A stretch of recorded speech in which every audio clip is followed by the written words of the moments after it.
You guys are in my garage at the moment. Ben has very nicely come to help with Liberty Biberty Sheila, a build that we're doing for the Onyx Offroad Build Challenge. What's going on, guys? Welcome back to the channel and welcome back to another video. Clearly, we are not in the shop. We are hanging out with Mischief Maker. This is Holly. Most of you guys should know that. And we have Kevin Jones, Ultra 4 Jones. We are here working on the Liberty Biberty Sheila build. So this is the Onyx build challenge that Holly is knocking out. Started life as a stock Liberty, and as you can tell, the past 5 days we have been knocking out projects left and right. And in this video, we're gonna catch you guys up to speed on how we get to this point. It's a fun video, a lot of progress on this cool build, and later we'll take an up close look at it. One bolt and stuff. Hi. Yes. They are working on pulling the transfer case out, swapping it with one that's already set up with a slip yoke eliminator, 242 full time. I'm gonna finish off welding, start working on getting the upper link brackets. You can do whatever you like.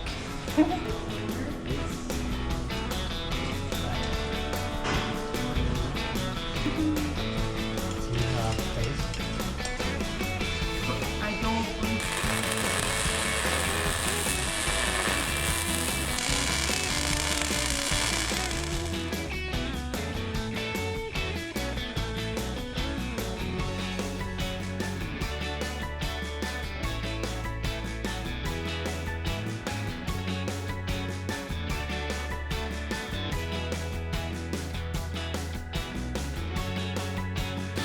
Should we set the front axle up too? Maybe. Good, set the wheelbase. I'm leaving. Yeah, he goes, all? He goes, let's just see. So you're much more responsible. Well, you know, whenever this happens to me, I always just hit it on the ground. So my ground has like 18,000 little pokies sticking out of it. So we are setting the links on the Liberty Biberty Sheila. Man, that's a mouthful. We got the uppers situated and the lowers are going in. I already found all the angles, so it's just tack time and test. TTT. Trademark that? It's about to be.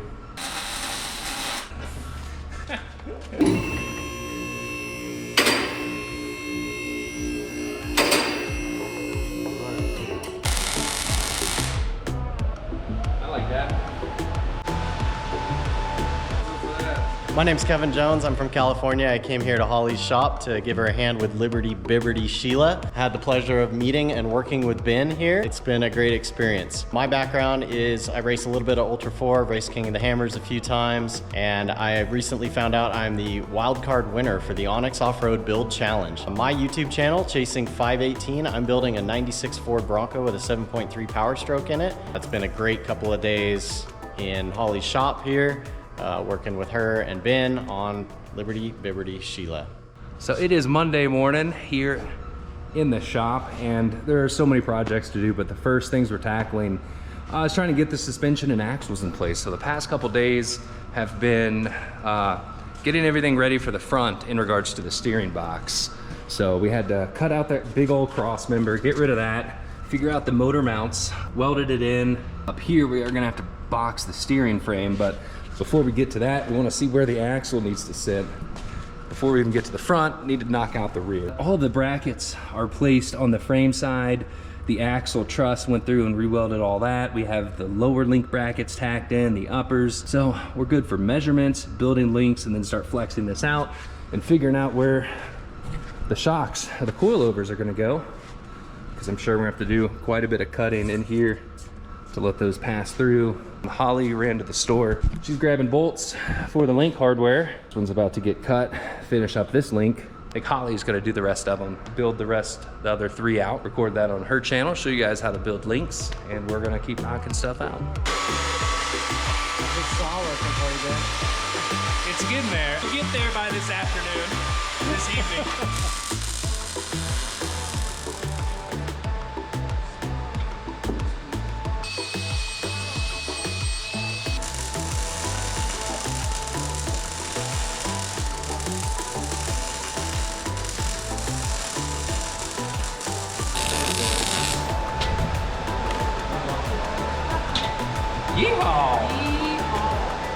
Rear links are mocked up. First time this thing's gonna go up and down.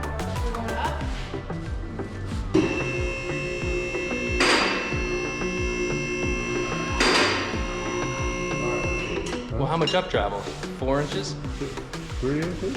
3 to 4. So that's 11 inches of down. That's a lot. That's a party machine. Bracketry wise, everything's good to be welded. Little corners right there. Slice those. Pretty good looking rig. Oh, you want to see what a 4-link does? You can feel it right now. You can literally feel the physics. That's literally what that's your anti-squat and all of that. Like whenever you have traction and you give it gas, how does the chassis react through the suspension? And you can see. But you know, like some people are climbing and when they start, it just starts hopping and it gets violent. What's happening is when it gets traction, it's sending the frame up. Then your tire slips. It's literally this. You're getting traction, it's unloading. Get a few shots of this thing all flexed out. So probably a little more flex than it's actually going to have. Yeah. But it looks cool, and it's cool to just really visualize and see how everything clears, even at extremes like this. Now the next thing is to start working on shocks and steering box. We're using a steering box stretch kit from RPM, and that is coming on the way. So we're gonna use that just as a template to figure out where to go inside of the unibody. We mocked up the steering box. Everything looks like it's going to fit. It's really tight. We have the radiator that sits right here. Had some beautiful cut work done to give us a nice window by yours truly. So Kevin cut this out this morning. It let us kind of place the box here and make sure our dreams were gonna work, but it does. So before we can start situating the front axle, we need that steering box in to make sure everything's gonna be happy.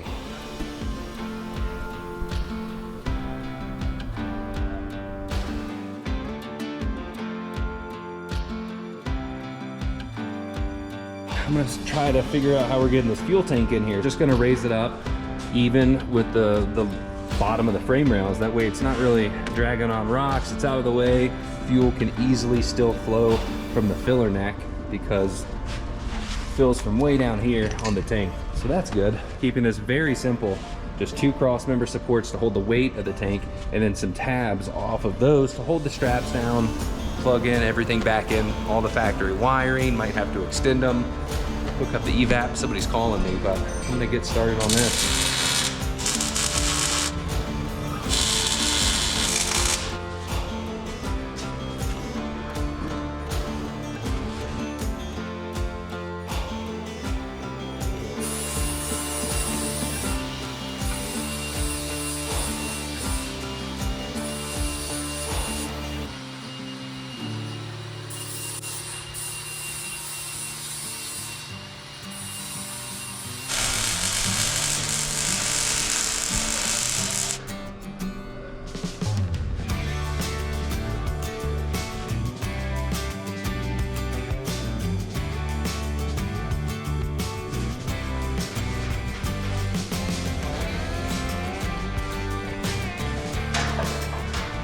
Hey guys, I am Holly Fowler, aka Mischief Maker TV, and you guys are in my garage at the moment. Ben has very nicely come to help with Liberty Biberty Sheila. Liberty Biberty Sheila is a build that we're doing for the Onyx Offroad Build Challenge. If you don't know what that is, it's a challenge where you get $20,000, you have to build a vehicle, and then we do a whole bunch of challenges out on trails, and we're gonna be doing them in Arizona this year. So as you can probably tell, we have a little bit to go, but with the help of Ben and Kevin, Ultra4 Jones, these guys have been incredible the past couple of days, and we have knocked a lot out on here. So honestly, don't think this project could have been done or be getting done or to this stage without them being here. So I'm super, super thankful. Now, if you want to vote for Liberty Biberty Sheila to win the competition, you got to head on over to onyxmaps.com and you can vote every single day. So I'm counting on you guys. This is actually going to end up in SEMA, believe it or not. I don't believe it. It's yeah, it's gonna be a thing. So we have a lot of work still to get done. So I'm gonna leave you guys just now, but remember to go and vote.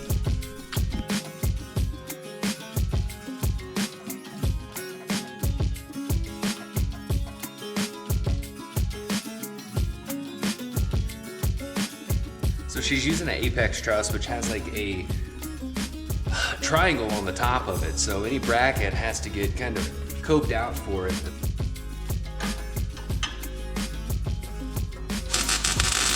So this is one thing I've never been able to show you guys, but I've wanted to, and I've talked about it quite often. Your suspension links, why they matter and what it actually does to the axle during droop and compression or full bump. So when we first set this up, the lengths of the arms, your lowers versus your uppers, is what matters. And since a lot of the times the arms can be triangulated, it's not the total length of the arm, it's the plane. So in our case, we're gonna go from bolt hole to bolt hole, and our lowers, very roughly, are 34 inches long. If our upper was exactly 34 inches long, measured on the same plane, what's gonna happen is the pinion of the axle throughout droop and compression is always gonna wanna point directly to the pivot point, which is perfect for rear applications. Now on the front, when we might wanna have a more aggressive pinion angle at droop, but up at compression, we want a lot of caster for street driving. It's gonna depend on how long your upper length is. So our lowers are 34. When we first set this up, we set the upper for 33 and I think it was 33 and an 1/8. So just a little bit shorter. So what we can do is we found that measurement at ride height. Now, at full droop, we find out what pinion angle we want and see how far that's gonna put us at our original measurement.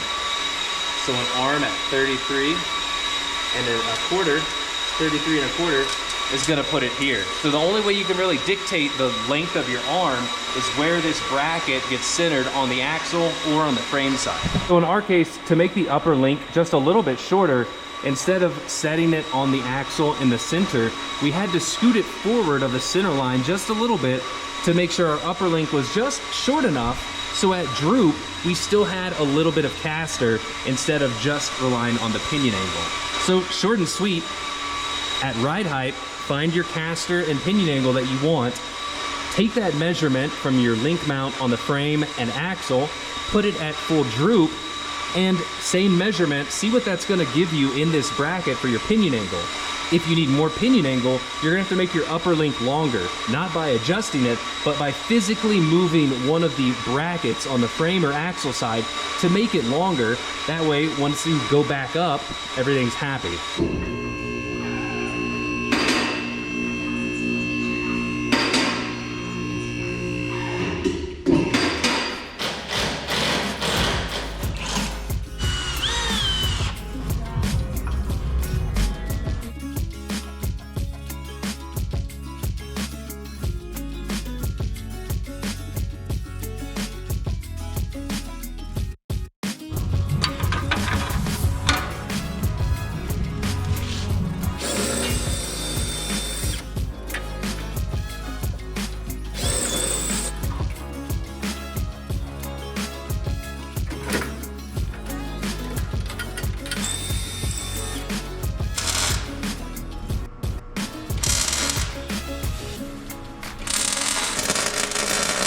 I have almost been here for a full week.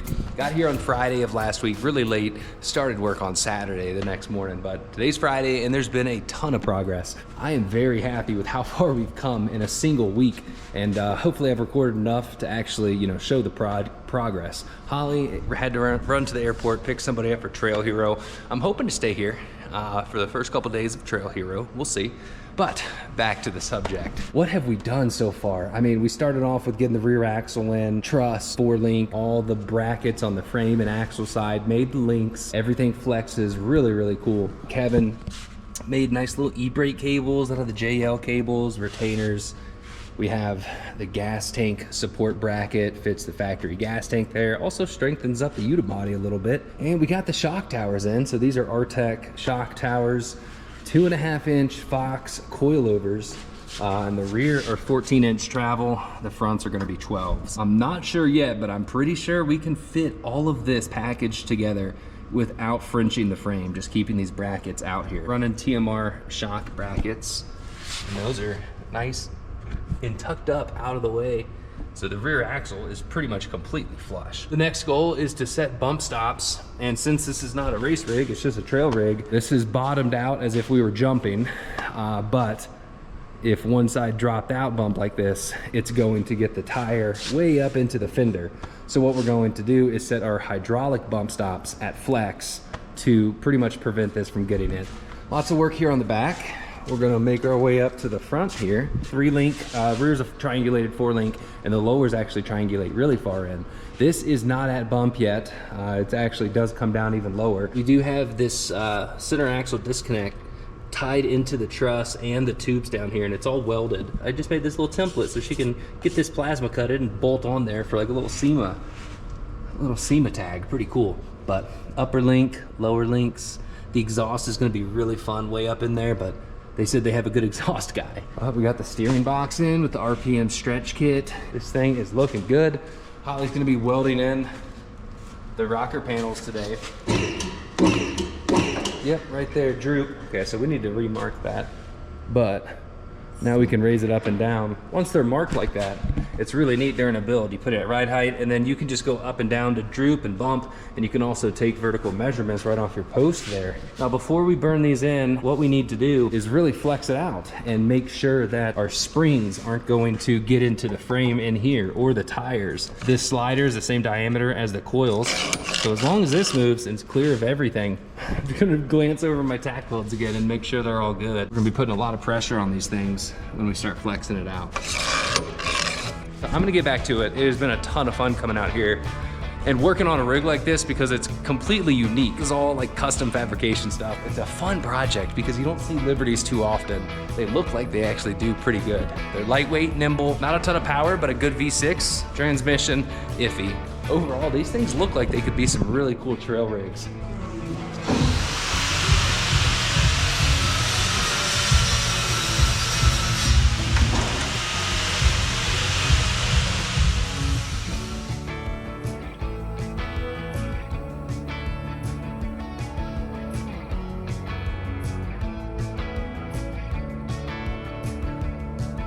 So we got a bunch of stuff from RPM Steering.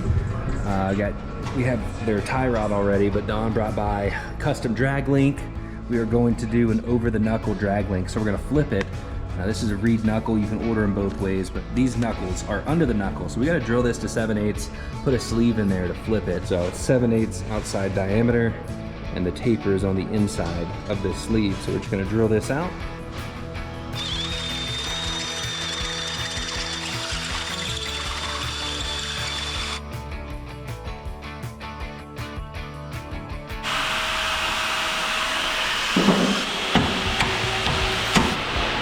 Nice and snug.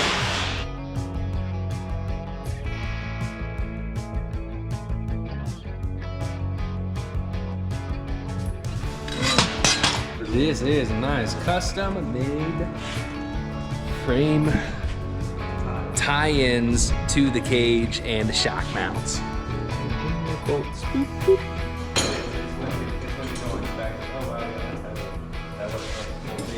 Well, all right, guys, we have knocked out a ton of work in this video.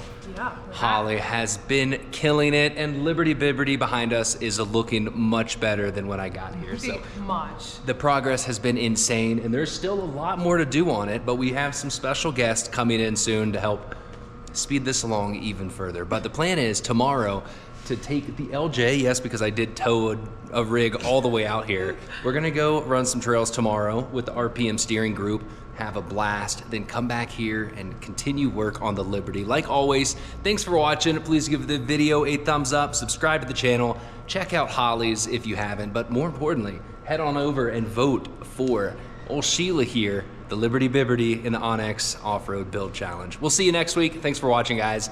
We'll see you later. Bye. Hollie, you got anything to say? No, Ben's awesome. Let's just keep this thing going. Oh, look who showed up, Walt. The video is officially over. It's edited. This is the exit. We will see y'all next time.